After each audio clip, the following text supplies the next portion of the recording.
Assalamualaikum warahmatullahi wabarakatuh. Shalom, Om Swastiastu, Namo Buddhaya, salam kebajikan dan salam sehat. Perkenalkan, nama saya Vera Iriani Abdullah. Saya merupakan dosen pada program studi Diploma 3 Kebidanan pada Poltekkes Kemenkes Sorong dengan bidang keilmuan kebidanan.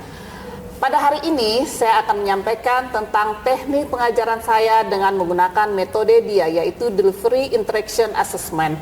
Pada kesempatan ini juga saya akan menjelaskan salah satu mata kuliah yang saya ampu pada semester genap, yakni mata kuliah asuhan kebidanan esensial pada kehamilan dengan bobot 2 SKS pada semester 2.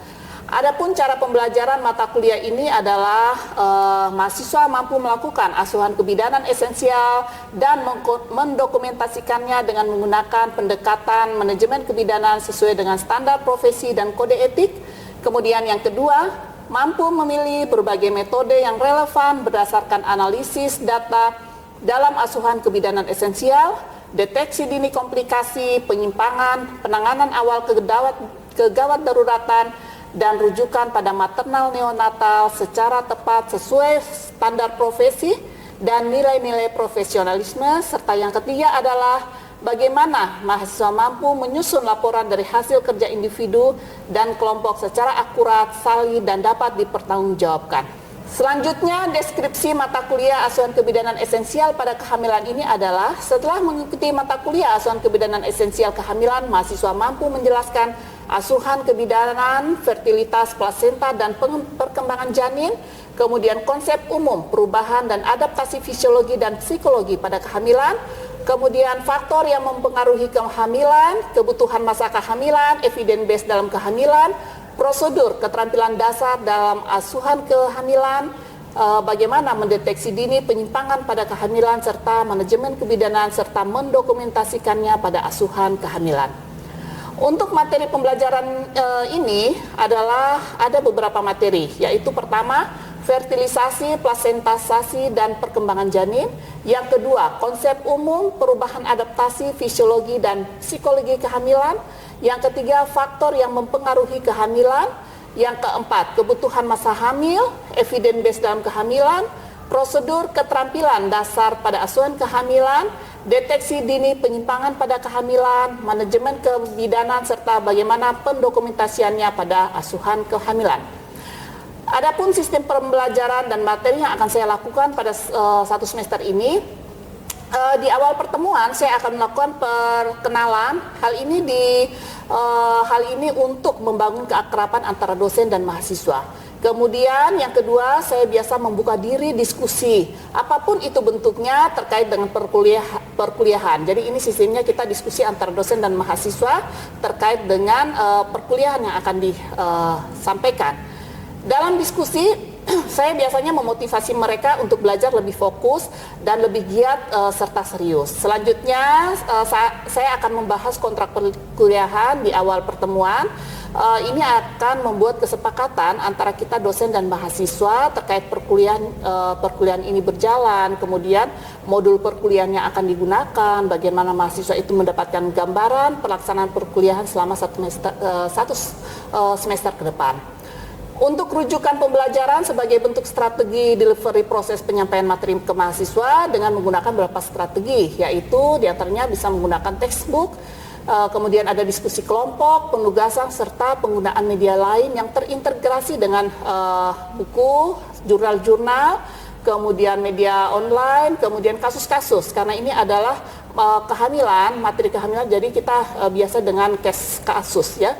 Untuk dijadikan bahan diskusi terkait materi perkuliahan. Biasanya di awal perkuliahan juga kita akan melakukan review pembelajaran yang mana fungsinya untuk mengingat kembali materi-materi pembelajaran yang sebelumnya yang akan disambungkan dengan materi yang akan kita ajarkan saat ini. Saya juga menjalankan beberapa saluran komunikasi yang akan digunakan. Pertama, untuk menggunakan, biasanya saya menggunakan Zoom Meeting, Google Meet ya. Hal ini dilakukan untuk berinteraksi langsung dengan mahasiswa dalam menjelaskan materi-materi pembelajaran. Selain itu, kita juga penyediaan Zoom Meeting juga bisa digunakan untuk berdiskusi secara langsung terkait keaktifan mahasiswa dalam menyikapi topik-topik perkuliahan di akhir semester. Kemudian kami juga ada tersedia aplikasi Adlink yang di dalam Siakat. Ini yang bisa diakses secara langsung oleh mahasiswa dan juga dosen sebagai wujud tindak lanjut setiap pertemuan. Di sini memuat tentang bahan pembelajaran, ada video pembelajaran, forum diskusi, absensi juga mahasiswa akan melakukannya di Edlink. Dan penugasan, baik penugasan mandiri maupun penugasan kelompok juga disampaikan di Edlink ini, serta kuis, baik UAS dan UTS juga nanti aksesnya ada di Edlink. Sehingga nanti pada saat evaluasi itu kita mudah untuk mengambil evaluasinya. Strategi kedua adalah dengan case method dan kolaborasi learning dengan memberikan contoh kasus, karena ini merupakan mata kuliah wajib di dalam kebidanan, sehingga kita akan memberikan contoh-contoh kasus real dan mahasiswa diharapkan untuk dapat menganalisis kasus tersebut. Selain itu juga biasa pemberian kuis yang dapat didiskusikan oleh mahasiswa. Hal ini untuk memotivasi agar mahasiswa lebih semangat dalam mempelajari materi-materi perkuliahan. Nah, di awal perkuliahan juga saya menjelaskan bobot penilaian dari mata kuliah. Di antaranya yaitu untuk penugasan 25%, kuis 15%, observasi 10%, untuk UTS 20% dan UAS 30%. Jadi totalnya adalah semua 100%. Selanjutnya, saya akan menampilkan proses pengajaran yang akan saya lakukan pada mata kuliah asuhan kebidanan esensial pada kehamilan. Selamat menyaksikan. Terima kasih. Wassalamualaikum warahmatullahi wabarakatuh. Ya, baik. Assalamualaikum warahmatullahi wabarakatuh. Shalom, Om Swastiastu, Namo Buddhaya, salam kebajikan dan salam sehat. Sehat Indonesia bersyukur. Ya, baik. Pada kesempatan ini adalah pertemuan kita yang ketiga. Ya, pertemuan ketiga ini Ibu akan membahas terkait dengan bagaimana adaptasi fisiologi dan psikologi pada mata kuliah asuhan kebidanan esensial pada kehamilan. Pada pertemuan yang kemarin masih ada yang ingat Ibu membahas tentang apa? Tentang konsepsi, Bu. Iya, pintar. Tentang konsepsi. Bagaimana terjadinya pembuahan, ya. Adapun capaian pembelajaran kita pada hari ini, ya. Jadi setelah Anda mengikuti mata kuliah ini, diharapkan bisa menjelaskan dan memahami secara benar dan tepat terkait apa itu adaptasi psikologi, ya, apa itu adaptasi psikologi pada ibu hamil. Khususnya kita berbicara pada konsep kehamilan, ya. Nah, sebelum Ibu melanjutkan, jangan lupa semua mengisi absensi, ya, mengisi absensi. Silakan masuk di Edlink dan mengisi. Si pen nanti tolong dibantu, ya, untuk dilihat teman-temannya punya kehadiran, ya. Oke. Apa yang dimaksud dengan adaptasi? Ada yang pernah mendengar apa itu adaptasi? Saya, Ibu. Oke, apa itu adaptasi? Adaptasi adalah penyesuaian dari makhluk hidup terhadap lingkungannya. Oke, bagus. Penyesuaian makhluk hidup terhadap lingkungannya. Ada lagi yang berpendapat lain? Pendapat lain? Apa tuh adaptasi? Melanie? Ya, oke. Berarti adaptasi itu adalah bagaimana seseorang, ya, membuat beradaptasi dengan lingkungannya, dengan tubuhnya, ya, dengan psikologisnya, ya, terutama pada ibu hamil. Kenapa pada ibu hamil ini perlu adaptasi secara psikologis dan psikologis? Karena pada masa kehamilan ini, ya, pada masa kehamilan ini adalah masa transisi dari sebelum dia hamil menjadi dia hamil. Yang sebelumnya di dalam kandungannya tidak ada terdapat janin, kemudian saat ini terdapat janin. Jadi tadi benar, ya, adaptasi fisiologi ini dia lebih kepada lingkungan sekitar, ya, kepada tubuhnya, kepada metabolisme tubuhnya, ya. Nah, kalau adaptasi psikologi dia lebih kepada kejiwaannya, ya, bagaimana mentalnya, ya, bagaimana pemikirannya, dan ini harus balance, ya, antara perubahan psikologi dan psikologi. Jadi intinya ibu hamil itu harus bisa beradaptasi. Ada yang tahu apa saja perubahan psikologis? Oke, baik. Perubahan payudara, Ibu. Ya, perubahan pada payudara. Perubahan pada apa lagi? Pada sistem perkemihan, pada sistem pencernaan, Iya, sistem endokrin. Jadi pada psikologis ini bisa pada tubuh seorang ibu hamil. Ya. Kita akan lihat ini adalah beberapa perubahan pada sistem reproduksi. Sistem reproduksi ini akan berubah ya sesuai dengan usia kehamilan. Dibuahi, sperma baru membuahi sel telur ya.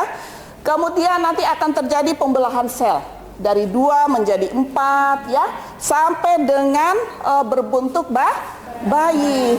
Nah, kalau sudah pembentukannya seperti bayi di dalam kandungan ini ya, berarti ibu ini kan harus beradaptasi, ya tidak? Sebelumnya perutnya rata ya, tidak ada janinnya. Saat ini dia harus kemana-mana bawa janinnya. Berarti ibu harus beradaptasi. Ini adalah salah satu adaptasi terhadap fisik ya, terhadap fisik. Jadi ibu harus bisa menerima kehadiran janin di dalam kandungan. Kemudian ada juga perubahan payudara. Tadi sudah ya, benar. Bagaimana payudara mulai dari yang tidak terisi ASI ya, kemudian dia akan berkembang sampai dengan adanya produksi ASI, di mana di sini hormon prolaktin itu sudah mulai bekerja dengan bagus ya. Kemudian sistem perkemihan pada ibu hamil biasanya kenapa kalau pada sistem perkemihan? Ya, pintar. Sering buang air kecil. Mengapa ibu hamil sering buang air kecil? Ya, benar, karena adanya dia ada penekanan uterus pada janin. Kepala janin bayi semakin besar sehingga dia akan menekan kandung kemih. Kemudian ada sistem pencernaan ya. Misalnya pada trimester 1 ibunya sudah mulai mual muntah. Kemudian nanti trimester 2 sudah mulai membayi ya. Ini adalah perubahan-perubahan secara fisik. Kemudian sekarang adalah perubahan psikologis. Ada yang tahu apa itu perubahan psikologis? Oke, silakan Emma. Perubahan psikologis pada ibu hamil yaitu perubahan yang berhubungan dengan kejiwaan ibu, yaitu bisa berupa emosi, pikiran, dan suasana pada ibu hamil. Oke, ada yang lain mungkin? Ada pendapat lain? Sepakat dengan Emma? Sepakat. Ya. Jadi kalau psikologis ini lebih kepada diri ibu. Ibu harus bisa menerima yang tadi ibu bilang, perubahan pada fisiknya, sekarang ini perubahan pada psikologisnya. Dia harus menerima bayinya, ya. Jadi ibu harus menerima bayi yang dikandungnya sebagai buah hatinya. Kenapa? Ini akan berlangsung selama 9 bulan. 9 bulan ini dia akan berlangsung sehingga ibu akan memberikan suplai terbaik untuk janinnya. Ya, kita lihat di sini. Jadi kalau perkembangan psikologis ini kita membagi dalam 3 trimester. Kehamilan itu ada berapa trimester ya? 3. Ya, trimester apa saja? Trimester 1, trimester 2, trimester 1 berapa minggu sampai berapa minggu? Ya, ibu rasa ini sudah semester 2, jadi semua sudah ini ya, sudah paham. Nanti dibaca lagi kalau masih lupa, baca di pertemuan yang kemarin itu ya, tentang konsepsi. Ya, jadi pada masa trimester 1 ini ya, ini ibu kadang-kadang merasa kurang sehat. Kurang sehatnya kenapa? Tadi berhubungan dengan perubahan pada sistem pencernaannya. Ibu merasa mual ya, merasa muntah, sering muntah. Kemudian ada penolakan, rasa cemasnya ya. Bisa tidak saya menjadi seorang ibu? Nanti janin saya ini bagaimana? Janin saya ini akan lahir seperti apa ya? Sehat atau tidak? Itu akan berkecamuk dalam pemikiran seorang ibu hamil. Kemudian di saat trimester 1 ini, di mana perutnya itu masih kecil sehingga ini mungkin dia akan merahasiakan pada beberapa orang ya. Tapi namanya kehamilan kan bertambahnya usia dia akan semakin membesar. Nah, ini akan ibu harus bisa beradaptasi dari trimester 1 ke trimester 2 dan trimester 3. Oke, kita lihat untuk trimester 2-nya. 2 ini adalah trimester yang paling baik atau trimester yang paling sehat. Kenapa? Karena tadi mual muntahnya sudah lewat ya. Jadi trimester 2 ini ibu sudah fokus untuk makan yang bergizi, tidur yang bagus ya, karena dia sudah menerima tadi kehamilannya. Ya tidak? Nah, kemudian ibu sudah bisa merasakan gerakan anak ya. Gerakan janinnya dia sudah bisa rasa. Oh, ini janinnya saya sudah berdenyut-denyut ya, sudah gerak-gerak sehingga membuat dia lebih bahagia. Kemudian di trimester 2 ini juga akan terjalin ikatan ibu dan bayinya. Jadi nanti kalau kalian mendapatkan kasus pada ibu hamil, sampaikan bahwa jalin komunikasi dengan bayi ya. Ibunya harus sering bicara dengan bayinya, Dek yang bagus, yang sehat gitu ya. Karena apa? Di sini akan terjalin bonding. Bonding itu ikatan ibu dan bayi. Nah, sedangkan kalau di trimester 3 ini adalah trimester yang sudah siap untuk ibu bersalin, di mana bayinya tuh sudah terbentuk dengan bagus, plasenta sudah terbentuk dengan bagus, dan ibu siap untuk menjadi seorang ibu. Jadi ibunya harus menyiapkan diri untuk menerima bayi. Kadang ada penolakan ini karena misalnya ibunya ingin anaknya laki-laki, ternyata yang lahir perempuan, ya bisa saja begitu. Tapi ini adalah fokus bagaimana bidan memberikan asuhan ya supaya ibunya bisa menerima bayi yang akan dilahirkan ya. Nah, di trimester 3 ini biasanya secara psikologis ibu merasa tidak nyaman ya, dirinya jelek. Kenapa? Karena orang hamil ini kan payudaranya membesar ya, bodinya juga melebar ya. Jadi ibu kadang kurang percaya diri. Aduh, saya nanti bagaimana kalau habis melahirkan, saya bagaimana? Bodi saya bisa kembali ke seperti sebelum hamil atau tidak ya. Kemudian ibu ada merasa kekhawatiran pada saat kehamilannya, persalinannya ya, lebih kepada persalinan. Nanti persalinan saya bagaimana? Persalinan saya normal atau tidak ya? Persalinan saya nanti sesar atau bagaimana, saya takut ya. Itu akan terjadi di situ secara psikologi. Dan ini adalah hal yang wajar dalam sebuah kehamilan. Nah, itu makanya dibutuhkan adaptasi dari ibu. Nah, kemudian ibu ini biasa dia akan merasa bahwa sebentar lagi bayinya saya sudah akan keluar ini ya, sudah akan lahir, saya akan menimbang bayi saya. Ada yang merasa sedih mungkin, oh bayi saya nanti sebentar sudah keluar, sudah tidak di dalam perut. Tapi ada yang bahagia ya, karena sebentar lagi akan menimbang bayi. Ya, silakan. Apakah adaptasi ini hanya ada pada kehamilan saja? Kalau pada ibu postpartum seperti apa itu? Oke. Apakah adaptasi ini hanya untuk kehamilan saja? Kalau pada masa postpartum atau sudah ibu bersalin, itu bagaimana? Ada yang tahu? Ada yang tahu? Denada? Siapa? Ya, silakan. Kalau untuk sistem reproduksinya, kan pada saat hamil itu kan uterusnya membesar. Kemudian kalau pada saat sudah bersalin nanti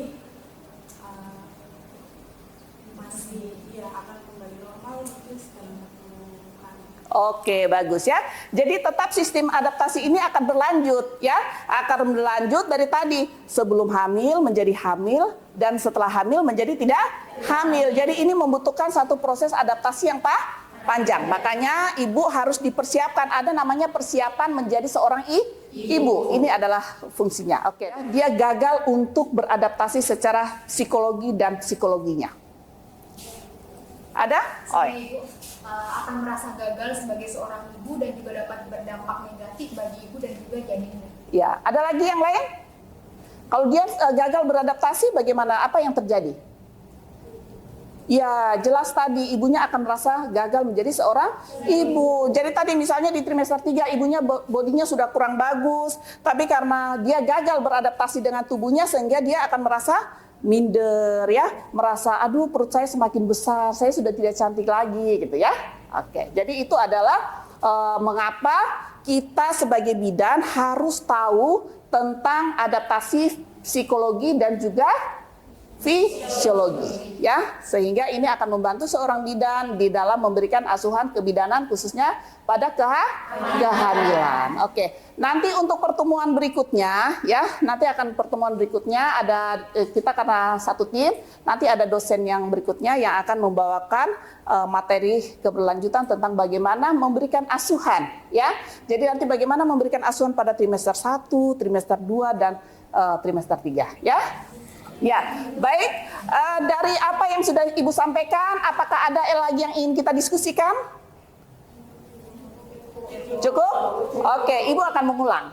Ya, Apa fisiologi, adaptasi psikologi pada trimester 3? Apa psikologi? Adaptasi psikologi pada trimester 3? Apa saja? Menjadi seorang ibu. Oke, betul. Kalau trimester 2, salah satunya adalah trimester 2? Persiapan ibu hamil supaya ibunya terpenuhi dengan baik. Iya, karena trimester 2 adalah trimester yang paling baik. Oke, kalau trimester 1 tadi terkait dengan perubahan?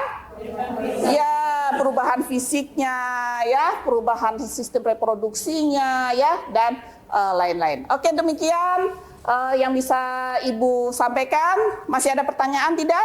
Tidak ada. Jikalau tidak ada pertanyaan, nanti ada materi yang akan Ibu berikan, ya, nanti boleh dibagi dalam bentuk kelompok dan akan dipresentasikan pada saat nanti Ibu masuk di pertemuan lanjutnya, ya. Demikian, wassalamualaikum warahmatullahi wabarakatuh. Shalom, Om Swastiastu, Namo Buddhaya, salam kebajikan dan salam sehat. Sehat Indonesia. Bersyukur.